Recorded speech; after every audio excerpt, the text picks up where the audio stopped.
Hello everyone, स्वागत है आप सभी का हमारे इस वीडियो में। आज हम सॉल्व करने जा रहे हैं साइंस 1 का पहले चैप्टर का न्यूमेरिकल, यानी कि ग्रेविटेशनल चैप्टर का न्यूमेरिकल। ओके, तो इसमें कुछ अच्छे अच्छे न्यूमेरिकल्स हैं, उनको हम सॉल्व करेंगे और बहुत अच्छे अच्छे कॉन्सेप्ट यहाँ पे आपके यूज़ होने वाले हैं। तो वीडियो को आप लास्ट तक देखें और अच्छे से समझें ताकि एग्ज़ाम में आपको कोई दिक्कत ना हो। एग्ज़ाम में हमेशा आपका ग्रेविटेशनल चैप्टर से एक न्यूमेरिकल आता है। ओके, तो फिफ्थ क्वेश्चन है, इसके ढेर सारे सब पार्ट्स हैं, ABCDEFG करके। तो चलिए एक एक करके हम करने की कोशिश करते हैं। पहला क्वेश्चन बोल रहा है an object takes 5 second to reach the ground from a height of 5 metre on a planet. ठीक है, कोई प्लैनेट है, लेट्स प्लैनेट ए। ठीक है, वहाँ पे एक ऑब्जेक्ट को 5 मीटर हाइट से ग्राउंड पे टच होने में, ग्राउंड पे गिरने में 5 सेकेंड लगते हैं। ओके, तो बोल रहे हैं what is the value of ji on the planet. तो सबसे पहले हमें समझने की ये ज़रूरत है कि बेसिकली किसी भी प्लैनेट पे जो गिरने वाली घटना होती है वो किसकी वजह से होती है? ऑफ कोर्स ग्रेविटेशनल फोर्स की वजह से, है ना। और यहाँ पे जो स्मॉल जी इन्होंने लिखा है वो है बेसिकली आपका acceleration due to gravity. Okay, तो हमें जी की वैल्यू निकालनी है। ओके, जैसे कि हमारे अर्थ पे जी की वैल्यू हमने अप्रॉक्सीमेटली कितना निकाल रखा है, 9.8 मीटर पर सेकेंड स्क्वायर। ओके, तो इसी तरह से हमें फाइंड आउट करना है जिस प्लेनेट पे ये घटना हो रही है। ओके, तो चलिए सॉल्यूशन लिखेंगे और इन्होंने आंसर बता रखा है आपको कितना आएगा, 0.4 मीटर पर सेकेंड। ठीक है, तो देखते हैं ऑब्जेक्ट को कितना लग रहा है टाइम, 5 सेकेंड, और डिस्टेंस कितना है, डिस्प्लेसमेंट जिसको बोल सकते हैं, डिस्प्लेसमेंट कितना है, डिस्प्लेसमेंट क्या हो रहा है, 5 मीटर। ओके, तो लिखेंगे हम लोग डिस्प्लेसमेंट को हम लोग एस से रिप्रेजेंट करते हैं।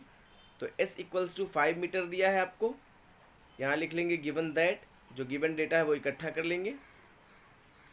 Given that s equals to 5 metre और टी क्या दिया है हमें, टाइम 5 सेकेंड।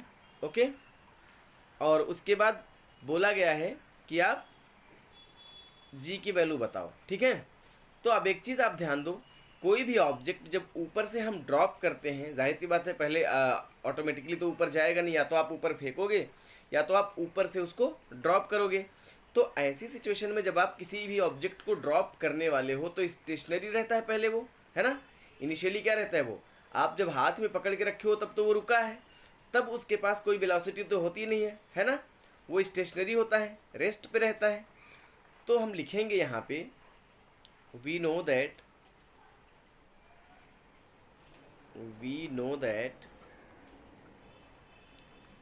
एक न्यूटन्स इक्वेशन ऑफ मोशन है, एक s equals to u t plus half, कोई कोई ए टी स्क्वायर लिखता है, कोई कोई जी टी स्क्वायर लिखता है। हमें यहाँ जी की वैल्यू निकालनी है तो हम जी टी स्क्वायर लिखेंगे। ओके, यहाँ पे हमें जी दिया गया है, ठीक है, तो जी टी स्क्वायर लिखेंगे। ए फॉर भी एक्सेलरेशन ड्यू टू ग्रेविटी होता है और जी भी एक्सेलरेशन ड्यू टू ग्रेविटी होता है। ओके, तो ये हमारे पास फॉर्मूला है। अब हमारे पास एस की वैल्यू है, टी की वैल्यू है, जी की नहीं है, यू की नहीं है ना। तो जी तो हमें फाइंड ही करना है। तो यहाँ पर यू क्या है, तो यू जो है वो आपका इनिशियल वेलोसिटी है। ठीक है, तो मैंने जैसा आपको बताया कि इनिशियली आपका जो ऑब्जेक्ट है, जो भी है आप गिरने वाला है, जिसको हमने होल्ड करके रखा है छोड़ने के लिए ऊपर से 5 मीटर की हाइट से, वो इनिशियली रेस्ट पे है। तो जब कोई चीज़ रेस्ट पे होती है तो उसकी वेलोसिटी क्या होती है, ज़ीरो होती है ना। तो u की वैल्यू यहाँ पर जो इनिशियल वेलोसिटी है हमारी वो क्या हो जाएगी, ज़ीरो हो जाएगी। ओके, ये हमारा ज़ीरो हो जाएगा। तो हम सिंपली ये वैल्यूज़ यहाँ पे पुट कर देंगे। तो लिखेंगे पुटिंग ऑल द वैल्यूज़,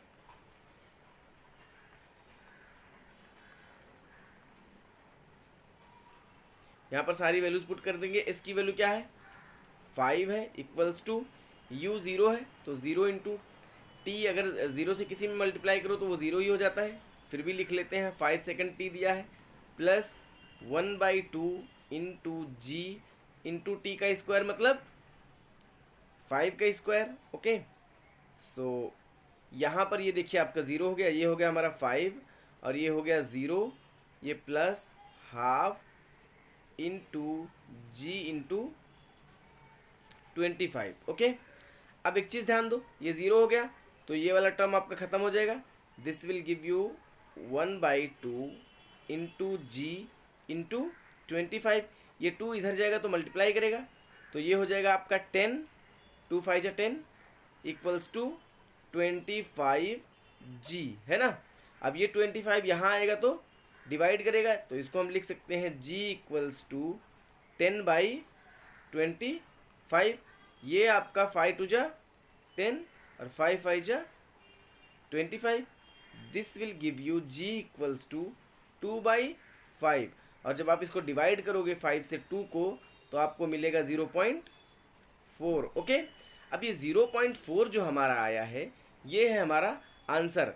अब इसकी एसआई यूनिट जो आपकी जी की होती है वो मीटर पर सेकंड स्क्वायर होती है, तो सिंपली हम लिखेंगे जी इक्वल्स टू 0.4 मीटर पर सेकंड स्क्वायर्ड। ओके, तो ये हमारा फर्स्ट क्वेश्चन का आंसर हो गया, है ना। अच्छा concept.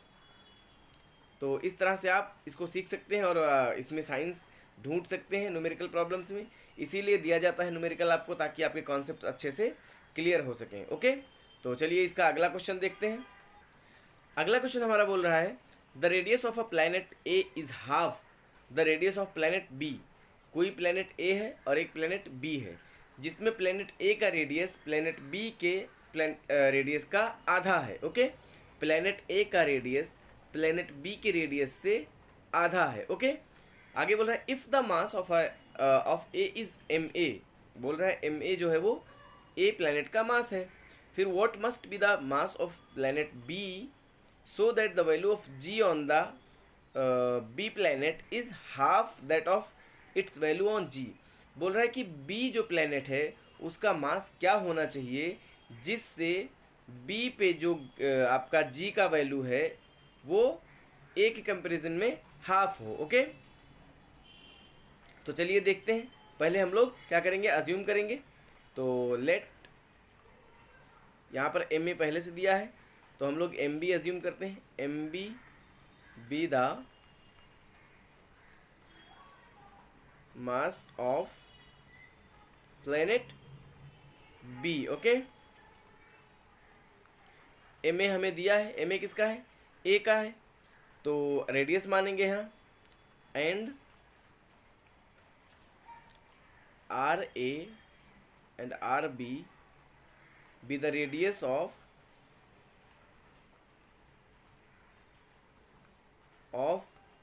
A and B respectively. Okay, A and B respectively। ये मैं शॉर्ट में लिख दिया हूँ, रेस्पेक्टिवली आप फुल फॉर्म में लिख लेना। ओके, तो एम ए जो है वो मास प्लैनेट ए का है, एम बी जो है वो प्लैनेट बी का मास है, आर ए जो है वो रेडियस ए प्लैनेट का है और आर बी क्या है, बी प्लैनेट का रेडियस। ओके, अब हम जानते हैं कि जो जी होता है हमारा वो डिफाइंड होता है जी इक्वल्स टू, लिखेंगे we know that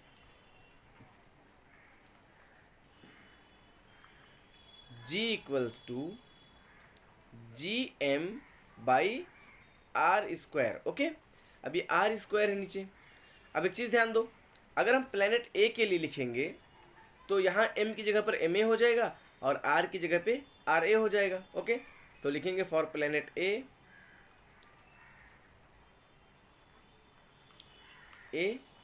ji A equals to, मतलब G A will be equals to G M A upon R A square. Okay, ऐसे ही फॉर प्लैनेट बी अगर लिखोगे आप, फॉर प्लैनेट बी तो जी बी इक्वल्स टू हो जाएगा G M B upon R B square, है ना। तो ये हमें दोनों का क्या मिल गया, जी का वैल्यू प्लैनेट ए पे क्या होगा और प्लैनेट बी पे क्या होगा। अब आपको ध्यान देना है कि क्या क्या कंडीशंस दी हुई हैं, वो कंडीशंस अप्लाई करना है। ओके, तो हमें बोला गया है कि जो देखो जी बी होगा वो हाफ होगा किसका, जी ए का। देखो बोला गया है so that the value of ji on B is half that of its value on A. Okay, तो G B according to condition लिखोगे आप, according to given condition, condition हमें दिया गया है जो, उसके हिसाब से हम लिखेंगे यहाँ पर g B equals to half of g A. Okay, ये हो गया। अब हमें क्या करना है, जी ए और जी बी की वैल्यू पुट कर देनी है। तो यहीं साइड में हम लोग करेंगे इसको। तो जी बी जो हमें है वो क्या है हमारे पास, जी बी इक्वल्स टू है G M B upon R B square equals to, पहले हमें लिखना है हाफ यहाँ पे, क्योंकि यहाँ पे हाफ है, इंटू जी ए की वैल्यू लिखनी है। तो G M A upon R A square. Okay, ये हो गई हमारी पहली कंडीशन। अब एक कंडीशन और दिया है कि जो रेडियस है, देखो यहाँ पे, the radius of planet A is half the radius of planet B. Planet A का रेडियस जो है वो क्या है, प्लेनेट बी के रेडियस का आधा है ना। तो यहाँ से पहले हम यहाँ से एक काम कर लेते हैं, एम बी हमें निकालना है ना, मास ऑफ प्लेनेट बी निकालना है। तो हम एक काम करते हैं, पहले यहाँ इसको हम ट्रांसफ़र करके कैलकुलेट कर लेते हैं। तो हमें एम बी मिलेगा, ये यहाँ जाएगा तो ऊपर मल्टीप्लाई करेगा, तो G M A upon into ये यहाँ के मल्टीप्लाई कर दिया, आर बी स्क्वायर हो गया, upon 2 into R A square. Okay, और ये जी जो हमारा है कहाँ गया, ये वाला जी देखो आपका यहाँ मल्टीप्लाई कर रहा है, इधर आएगा डिवाइड करेगा, तो यहाँ पर जी एक बार आ जाएगा, और जी क्या हो जाएगा आपका, कैंसिल हो जाएगा। तो यहाँ से हमें एम बी इक्वल्स टू मिलेगा M A R B square upon 2 R A square. Okay, तो ये हमें एम बी की वैल्यू मिली। अभी एक कंडीशन और है क्या, कि जो आर ए प्लैनेट है, जो प्लैनेट ए है उसका रेडियस हमारा क्या है, प्लैनेट बी का आधा है। ओके, तो आर ए की वैल्यू हम क्या लिखेंगे, ये दिया गया है R A equals to 1/2 R B, है ना। ये हमें दिया गया है कि आर ए का रेडियस आर बी का हाफ है। ओके, तो आर ए की जगह पे हम क्या करेंगे, आर बी की ये वाली हाफ आर बी पुट कर देंगे। ठीक है, तो देखते हैं ये इसके बाद क्या हमें मिलता है। ओके, तो आर ए की वैल्यू हमें क्या मिली है, आर ए की वैल्यू हमें दी हुई है 1/2 आर बी। ओके, तो यहाँ पर हम वो चीज़ यूज़ कर लेंगे, तो M A R B square upon 2 into R A की वैल्यू 1/2 इंटू, इसको हम डायरेक्टली आर बी लिख के स्क्वायर कर देते हैं। ओके, अब देखिए 1/2 का स्क्वायर क्या होगा, 1/4, और आर बी का स्क्वायर आर बी हो जाएगा। तो यहाँ से हमें मिलेगा M A R B square upon 2 into 1/4, नीचे ये वाला 1/4 हो जाएगा, स्क्वायर होगा, और ये आर बी का स्क्वायर हो जाएगा। तो आर बी स्क्वायर कैंसिल हो जाएगा, 2 1 जा 2, 2 2 जा 4। ओके, तो ये हमें मिला एम ए अपॉन 1/2, है ना।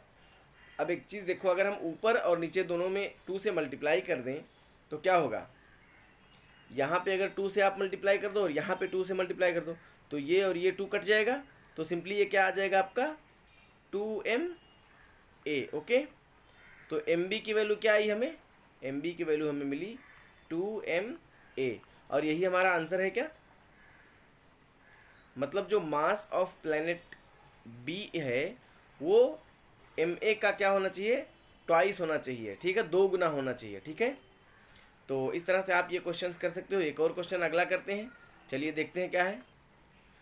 बोल रहे the mass and weight of an object on earth are 5 kg and 49 newton respectively. कोई एक ऑब्जेक्ट है जिसका मास क्या है, अर्थ पर 5 kg है और वेट उसका कितना है, 49 न्यूटन है। ओके, बोल रहे what will be their values on moon, assume the acceleration due to gravity on the moon is 1/6 of that on the earth. जो हमारे अर्थ पे जी की वैल्यू है उसका 1/6 बोला है मानने के लिए आपको, क्या, मून पे। ओके, सो आप यहाँ पर लिखेंगे जी एम इक्वल्स टू, मतलब मून का जो ग्रेविटी है वो क्या होगा, अभी फाइंड आउट कर लेते हैं, 1/6 ऑफ जी ई, अर्थ पे जो ग्रेविटी होगा। ठीक है, तो 1/6, और अर्थ पे हम लोग क्या मान के चलते हैं, 9.8 है। ओके, इसको हम डिवाइड करेंगे और देखते हैं क्या मिलता है। तो ये हमें मिलेगा 1.63। तो जी की वैल्यू हमें मून पे कितनी मिली, 1.63 मीटर पर सेकेंड स्क्वायर, है ना। जी का जो एसआई यूनिट है क्या है, मीटर पर सेकेंड स्क्वायर, ठीक है। अब बोल रहा है आपसे कि आप मून पे क्या बताओ, उसका वेट बताओ। तो W इक्वल्स टू होता है, वेट इक्वल्स टू होता है mass into acceleration due to gravity, मतलब जी की जो भी वैल्यू होती है। तो मास कितना दिया हमें 5 इंटू ग्रेविटी की वैल्यू कितनी आई है 1.63, ओके। तो वेट इसको हम m मान लेते हैं क्योंकि ये मून पे हम नाप कैलकुलेट करें। तो weight on moon equals to 5 into 1.63, इसका मल्टीप्लिकेशन करेंगे तो ये हमें अप्रॉक्सीमेटली मिल जाएगा 8.1666। ये हमारा ऐसे ही आगे बढ़ता जाएगा, ठीक है। तो जब हम इसे राउंड ऑफ करेंगे तो ये कितना हो जाएगा 8.17, ओके। तो जो वेट होता है उसका, हमारा वेट एक्चुअली एक फोर्स है ना। तो इसका जो हमारा एसआई यूनिट होता है वो क्या होता है, न्यूटन होता है, ओके। तो ये हमारा जो वेट होगा मून पे वो कितना होगा 8.17 न्यूटन, ओके। जबकि अर्थ पे कितना है, अर्थ पे वही चीज़ वही सेम ऑब्जेक्ट पे कितना न्यूटन फोर्स लग रहा है 49 न्यूटन, ओके। तो उसका वेट कितना है 49 है, ठीक है। अब मास की बात कर लेते हैं, मास कितना होगा। देखिए ये आपका 8.17 न्यूटन मैच कर गया, है ना। लेकिन ये मास 5 kg ही होगा, यहाँ पे अर्थ पे भी 5 kg है। तो याद रहे मास जो होता है वो किसी भी प्लेनेट पे आप चले जाओ मास उतना ही रहता है, मास पे कोई चेंज नहीं आता है, ओके। मास किसी भी ऑब्जेक्ट का हर प्लेनेट पे सेम रहेगा, उसमें कोई भी चेंज नहीं आएगा, ठीक। तो यहाँ पर मास जो होगा मून पे ME, अर्थ पे इक्वल्स टू M मून पे, okay. This is capital M, this is small m, small m stands for moon और capital M stands for mass, okay. तो mass on moon and mass on earth is 5 kg, okay. याद रहे मास कभी change नहीं होता, चाहे आप Mars पे चले जाओ, चाहे प्लूटो पे चले जाओ, चाहे जुपिटर पे चले जाओ, मास हमेशा सेम रहता है। चेंज कौन होता है, वेट चेंज होता है। क्यों, क्योंकि हर प्लेनेट पे जी की वैल्यू क्या होती है, अलग होती है, okay. So this g changes the value of weight, okay. तो अभी के लिए इतना ही, बाकी के क्वेश्चन हम लोग नेक्स्ट वीडियो में करेंगे। तो आप सभी को बहुत बहुत धन्यवाद वीडियो देखने के लिए। आप प्लीज़, आपको अगर हमारा वीडियो पसंद आता है तो वीडियो को ज़्यादा से ज़्यादा शेयर कीजिए, लाइक कीजिए, कमेंट कीजिए। अगर कोई प्रॉब्लम है तो उसको सुधारा जाएगा। और साथ ही हमारे चैनल को अगर आप नए हैं तो सब्सक्राइब करना ना भूलें।